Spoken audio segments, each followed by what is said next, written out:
BMCVTC channel Hindi channel में आप सभी का बहुत बहुत स्वागत है। इस वीडियो को देखने के बाद आप लोगों के लिए इसके डिस्क्रिप्शन बॉक्स में कुछ आसान से प्रश्न दिए गए हैं जो कि इस वीडियो से संबंधित है। उन्हें हल करने का प्रयास ज़रूर कीजिए और फिर वीडियो देखने के बाद उसमें एक छोटा सा डिस्क्रिप्शन बॉक्स में छोटा सा गूगल फॉर्म भी है, उसे ज़रूर भरें। अपने सुझाव अपनी राय को उसमें ज़रूर भरें ताकि हम वीडियो को और इम्प्रूव कर सकें। और अंत में इस चैनल को अगर आपने सब्सक्राइब नहीं किया है तो ज़रूर सब्सक्राइब कीजिए ताकि आपको नए नए आने वाले वीडियो की सूचना मिलती रहे। तो चलिए देखते हैं अपना वीडियो।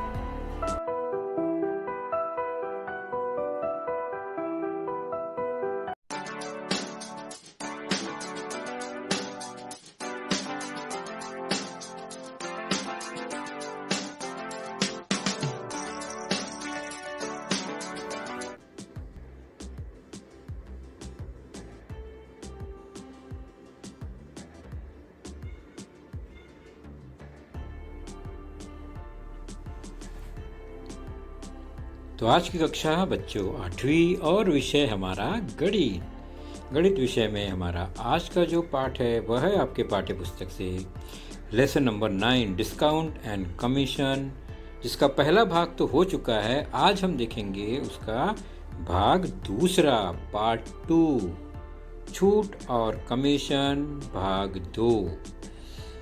और मैं हूं आपका वर्चुअल मार्गदर्शक अजय कुमार मौर्य। तो बच्चों, इसके पहले हमने इस पाठ में क्या समझा, तो हमने कुछ शब्दावली जानी। अंकित मूल्य मार्क प्राइस, विक्रय मूल्य सेलिंग प्राइस, छूट डिस्काउंट, और 100 पर छूट है तो वह प्रतिशत छूट परसेंट डिस्काउंट होता है। हमने ये भी जाना कि कोई वस्तु उस पर 100 रुपया अगर छपा है तो दुकानदार उसे 100 रुपये में न बेचकर यदि उस वस्तु को 90 रुपये में बेच दिया तो खरीदने वाले को 10 रुपये फ़ायदा हो गया, छूट मिल गया। और इसका मतलब हुआ बेचने वाले ने 10 रुपया छोड़ दिया, छूट दिया। तो अंकित मूल्य 100 रुपया था और 90 में वह बिका, तो विक्रय मूल्य 90 हुआ। तो ये जो 10 रुपया कम हुआ वही छूट कहलाता है। तो ये 100 रुपये पे 10 रुपया छूट। तो छूट कैसे ज्ञात होता है? जो अंकित मूल्य है और जितने में बिका। अंकित मूल्य से कम दाम में ही जब बिकेगा वो बेचा जाता है तभी छूट प्राप्त होता है। इसलिए छूट बराबर अंकित मूल्य ऋण विक्रय मूल्य, ये हमने देखा था। इसका अर्थ हुआ कि अगर ये 1000 रुपये का पेन खरीदते हैं कुल, तो 10 रुपये छूट के हिसाब से 100 रुपया छूट मिलेगा 10% के हिसाब से, और वह बिकेगा 900 रुपये में। आज हम क्या जानेंगे? आज का हमारा जो टॉपिक है वह है कमीशन और मध्यस्थ करने वाला, यानी मध्यस्थ, मीडिएटर। तो कमीशन और मीडिएटर दोनों का संबंध है, क्योंकि मीडिएटर ही कमीशन लेता है, या कमीशन लेने वालों को ही कमीशन एजेंट या कोई मध्यस्थ कहलाता है। सिंपल सी बात है, हम देख लेते हैं मध्यस्थता कहाँ कहाँ पर संभव है या होता है व्यवहार में। तो जब कंपनी या उत्पादक या कोई विक्रेता अपना माल, सामान या वस्तु सीधे ग्राहक तक नहीं पहुंचा पाता है तो तीसरे व्यक्ति के माध्यम से वो अपना सामान या माल या वस्तु ग्राहक तक पहुंचाता है, बिकवाता है। तो उस बीच वाले व्यक्ति को कमीशन एजेंट कहते हैं, क्योंकि उसने न तो सामान बनाया है और न ही वो सामान खरीद रहा है, वो केवल दूसरे का सामान बिकवाता है। तो इसके बदले में उसे जो कंपनी है, उत्पादक या विक्रेता है, वह कुछ रकम देता है, उसका मेहनताना देता है, उसका पारिश्रमिक देता है। उस रकम को कमीशन कहते हैं। उदाहरण द्वारा समझते हैं। मान लीजिए यह एक विक्रेता या दुकानदार है, इसे अपना सामान बेचना है, लेकिन वह सीधे ग्राहक तक नहीं जाएगा और ग्राहक भी मान लीजिए वहां तक नहीं पहुंच रहा है, तो वह क्या करेगा? यह विक्रेता है और एक ग्राहक है। तब एक तीसरा व्यक्ति जो होता है, मान लीजिए वस्तु है, विक्रेता के पास 100 रुपया उसका विक्रय मूल्य दाम है, तो वो क्या करता है? वह किसी तीसरे व्यक्ति को हायर करता है, लेता है और वह व्यक्ति ग्राहक तक जाकर विक्रेता का सामान बिकवा देता है। तो ग्राहक को जब उसने वो सामान दे दिया 100 रुपये वाला, तो ग्राहक उसे क्या करेगा? 100 रुपया दे देगा, बराबर। तो सामान बिक गया। अब वह मध्यस्थ व्यक्ति विक्रेता को उसकी रकम दे देता है। अब इसमें इस मध्यस्थ का क्या फ़ायदा? तो इसके बदले में, इस काम के बदले में विक्रेता उसे मान लीजिए 5 रुपये दिया, एक सामान, इस 100 रुपये का सामान बिकवाने का। तो वही रकम जो है इस व्यक्ति का कमीशन है, और यह काम जिस व्यक्ति ने किया उसको कमीशन एजेंट कहते हैं। तो दुकानदार को क्या 100 रुपये पूरे मिले? नहीं, 95 मिले, क्योंकि 5 रुपया उसने कमीशन के रूप में दे दिया उस व्यक्ति को। तो यह जो बीच का व्यक्ति है, मध्यस्थ, उसे हम कमीशन एजेंट कहते हैं। और वस्तु बिकवाने का जो काम करता है कमीशन एजेंट, उसे उसका कमीशन विक्रेता से मिलता है। सामान्य तौर पर ग्राहक कमीशन एजेंट को कमीशन नहीं देता। तो सामान या वस्तुओं के क्रय विक्रय में इस तरह का व्यवहार होता है।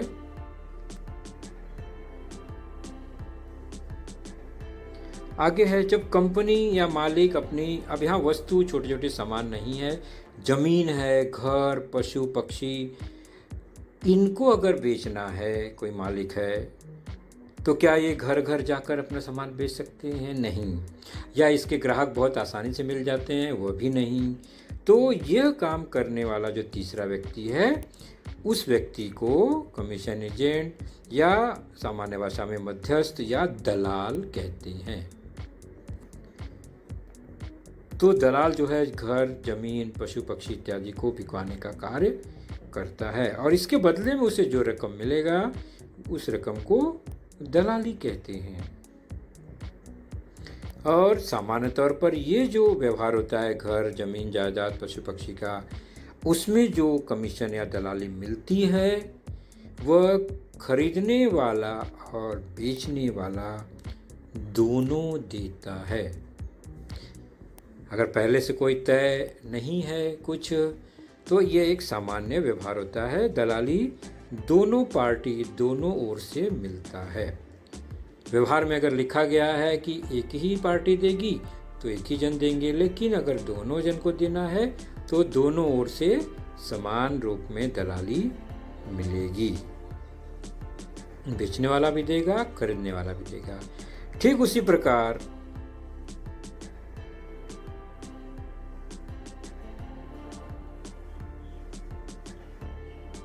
जैसे कि यह मालिक ने अपना सामान बिकवाना है, सामान मतलब घर, जमीन, जायदाद, पशु पक्षी, तो वो ग्राहक से बात करता है, और ग्राहक अगर तैयार है तो फिर वह जो दलाल है वह बिकवा देता है घर, जमीन, जायदाद मालिक का, और फिर मालिक को जो रकम मिलती है यहाँ पर, उसमें से वह क्या करेगा? निश्चित है कि उसे दलाली दे देगा, उसका तय दलाली। तो दलाल को मालिक की ओर से रकम मिल गया। लेकिन इस व्यवहार में अगर दोनों ओर से दलाली है तो ग्राहक को भी दलाली देनी पड़ती है। तो मालिक को 100 रुपये का जो सामान है वो 95 रुपये में पड़ा, क्योंकि उसने 5 रुपया दलाली दे दिया। और ग्राहक को भी 5 रुपया देना पड़ा, क्योंकि उसे सुविधाजनक रूप से बिना खोजे भटके यहाँ वहाँ सामान उसका मिल गया। तो दलाल को दोनों ओर से 5-5 रुपये मिले, मतलब उसे 10 रुपया मिला। और मालिक को वह सामान 100 रुपये वाला 95 में पड़ा, क्योंकि 5 रुपया देना पड़ा। और ग्राहक को कितने में पड़ा, कुछ बता सकते हैं आप? ग्राहक को 100 रुपये का सामान 105 में पड़ा। क्यों? क्योंकि 100 रुपये तो उसका दाम था और 5 रुपया उसने अलग से दलाली भी दिया। तो इस तरह से ये व्यवहार हुआ, तीनों जन का काम हो गया। मालिक का सामान बिक गया, ग्राहक को बैठी बिठाए सामान मिल गया, और बीच में जो मध्यस्थ है उसने भी काम कर दिया, तो उसे उसकी दलाली मिल गई। तीसरा व्यवहार होता है कृषि उपज का, जैसे अनाज मंडी, सब्जी, फल फूल की जो मंडी होती है, वहाँ पर किसान जब अपना सामान लेके जाता है तो वहाँ भी मध्यस्थ या दलाल होते हैं, जिसे आढ़तिया कहते हैं। और वह आढ़तिया की सहायता से किसान अपना सामान बेचता है। इसके बदले में उस मध्यस्थ व्यक्ति को, आढ़तिया को, दलाल को जो रकम मिलती है उसे दलाली या आढ़त कहते हैं। और यह भी सामान्य तौर पर ग्राहक और मालिक दोनों से तय होता है, प्राप्त होता है। तो सेम वही बात है, लेकिन यहाँ पर किसान होता है और ग्राहक होता है। 100 रुपये का सामान बेचना है, बीच में आढ़तिया आता है, वह तय करता है ग्राहक से और फिर वह सामान बिकवा देता है, और उसके बदले में जो रकम मिली वह उसका आढ़त है, और यह दोनों ओर से मिलता है।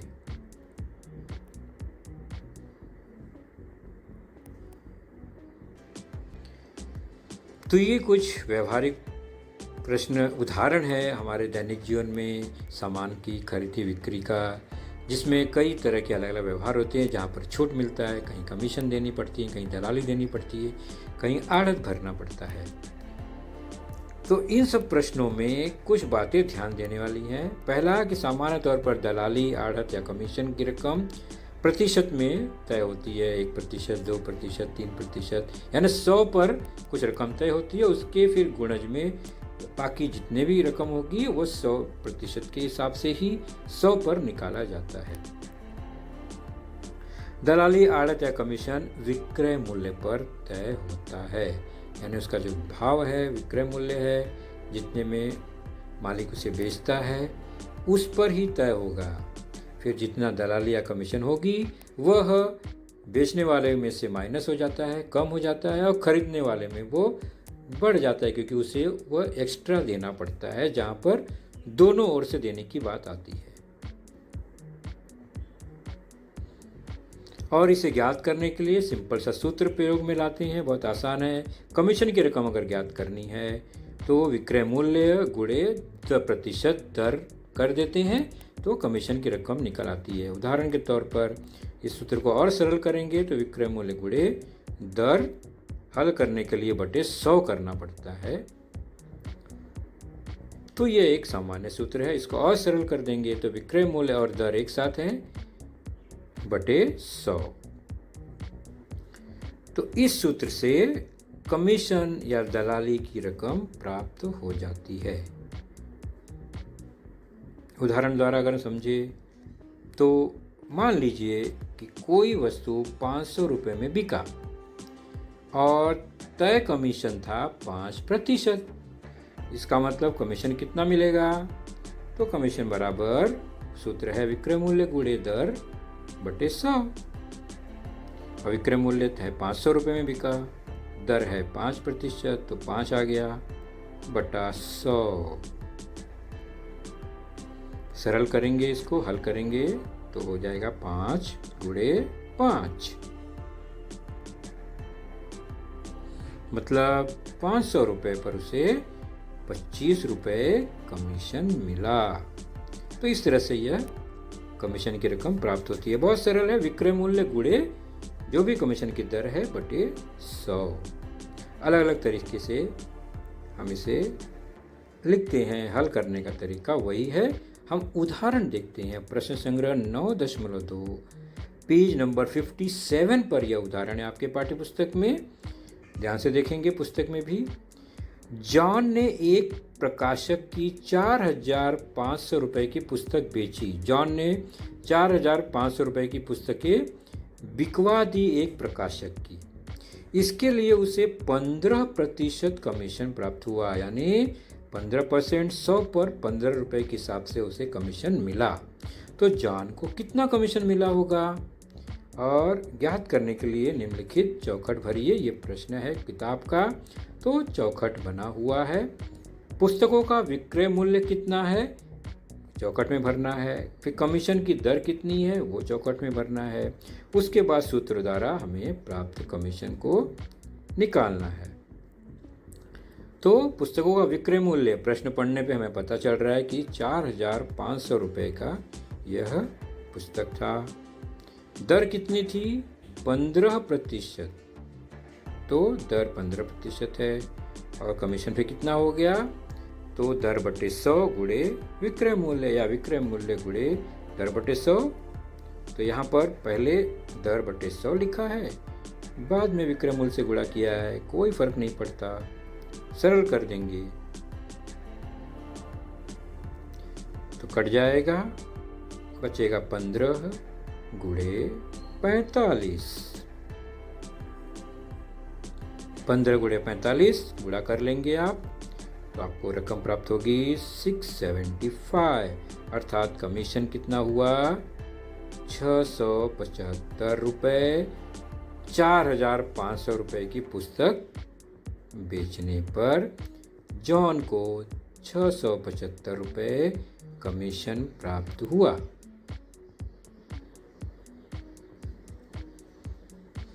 दूसरा प्रश्न है, रफीक ने 4% दलाली देकर दलाल के माध्यम से 15,000 रुपयों के फूलों की बिक्री की। ध्यान दो, रफीक ने बिक्री की 15,000 रुपयों की, लेकिन खुद नहीं बेचा है, दलाल के माध्यम से बेचा है। मतलब दलाल को उसकी दलाली बीच में देनी पड़ेगी रफीक को, और दर है 4%।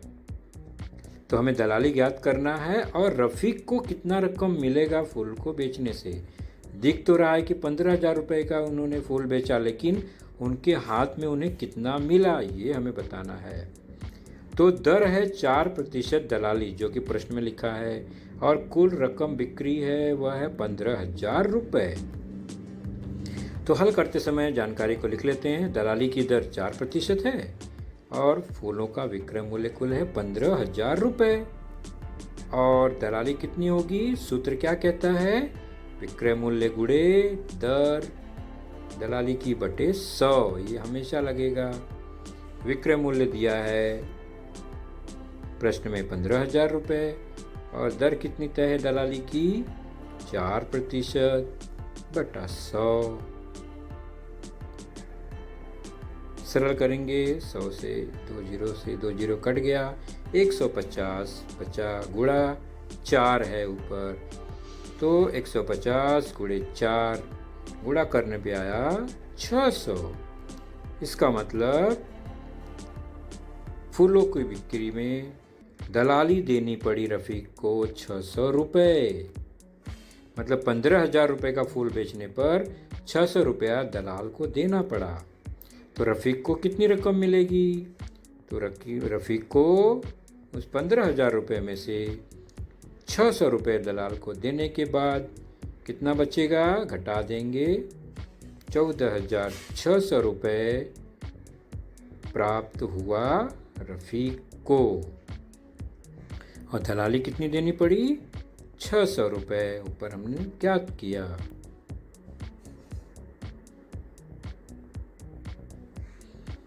तीसरा प्रश्न, किसी आढ़तिया, देखिए आढ़तिया शब्द आ गया, इसका मतलब निश्चित है अनाज मंडी, सब्जी मंडी, फल, इसका व्यवहार हो रहा है।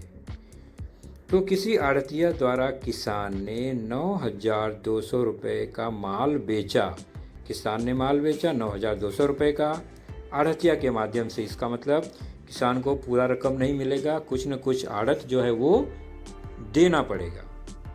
तो उसे 2% आढ़त देनी पड़ी। तो आढ़तिया को कितनी राशि प्राप्त हुई, यानी कितनी उसको कमीशन या दलाली मिली। तो वही तरीका है, दी गई जानकारी में विक्रय मूल्य दिया गया है और दर भी दिया गया है 2%। तो आढ़त की दर 2% दिया गया है और विक्रय है 9,200 रुपये का। तो आढ़त कितनी हुई, प्रश्न में आढ़त है इसलिए हम आढ़त लिखेंगे, दलाल होगा तो दलाली लिखेंगे, कमीशन होगा तो कमीशन लिखेंगे। तो विक्रय मूल्य गुणे दर बटा 100, हर जगह वही सूत्र। विक्रय मूल्य था उस माल का 9,200 रुपये, गुणे दर कितना है 2% बटे 100, तो हो गया 92, बच गया ऊपर गुणे 2। गुणा करने पर कितना आएगा, आप गुणा कर लीजिए 184। तो आढ़त की रकम हो गई 184 रुपीस। तो आढ़तिया को कितना रकम मिलेगा, 184 रुपये। तो प्रश्न पूछा आढ़तिया को कितनी राशि प्राप्त हुई, तो आढ़तिया को प्राप्त रकम है 184 रुपये। पेज नंबर 58 पर यह प्रश्न है 9.2। यहाँ पर फिल इन द ब्लैंक्स है। किसी दलाल के माध्यम से श्रीमती दीपांजलि ने 7,50,000 रुपये का घर श्रीमती लीलाबेन से खरीदा। ध्यान दीजिए, किसने खरीदा और किसने बेचा, इसको याद रखिए। जिसने खरीदा वह दलाली देगा, जिसने बेचा वह भी दलाली देगा, क्योंकि प्रश्न में लिखा है दलाल ने दोनों ओर से 2% दलाली ली। पहला फिल इन द ब्लैंक्स है, श्रीमती दीपांजलि ने खरीदने के लिए कितने रुपए दलाली दी। तो चौखट लिखा, मतलब वहां पर पहले घर का दाम होगा, विक्रय मूल्य, दलाली निकालने के लिए गुणे दर बटे 100, दर है 2%। हल करेंगे, दोनों जीरो कट गया, 7,500 गुणे 2, यानी दीपांजलि ने खरीदने के लिए इस रकम पर और इस दर के मद द्वारा 15,000 रुपये दिया।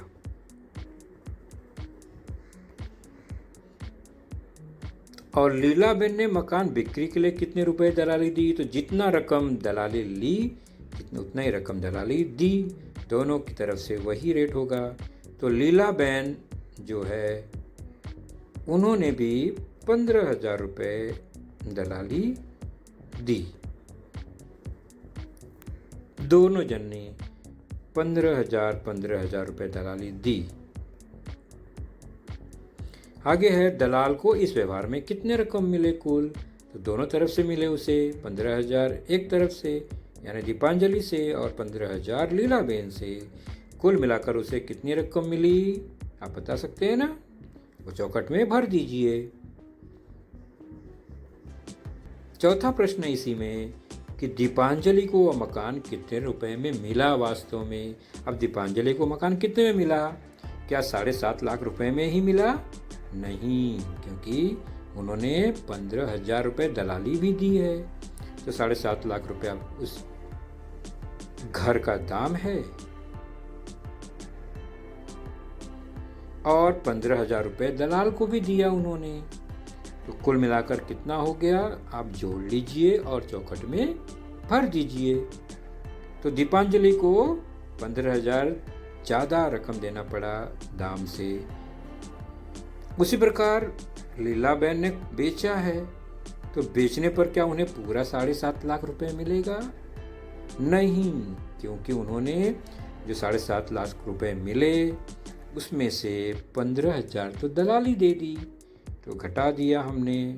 घटाने पे जो रकम आएगी वह लीलाबेन को प्राप्त होगी, और कितना आएगा वह आप आसानी से घटा सकते हैं। तो बच्चों, आपने देखा आज का लेसन, उसके प्रमुख मुद्दों को ध्यान से बार बार दोबारा देखकर समझने का प्रयास कीजिए, क्योंकि एक बार देखने पर किसी को भी वो पूरा मुद्दा समझ में नहीं आता। तो जैसे ही हम 2 बार 3 बार देखेंगे तो हमें वह समझ में आने लगेगा। और इसके आगे की जानकारी जो होगी बच्चों, वह निश्चित ही हमारे अगले वीडियो में होगी। तो उस वीडियो को देखने के लिए, उसकी सूचना प्राप्त करने के लिए जो नीचे सब्सक्राइब का बटन होता है उसे ज़रूर प्रेस कीजिए और नोटिफिकेशन ऑन रखिए, ताकि जैसे ही हमारा लेसन चैनल पर डाला जाएगा आपको वह तुरंत प्राप्त होगा। तो अपना ख्याल रखिए, सुरक्षित रहिए। Thank you.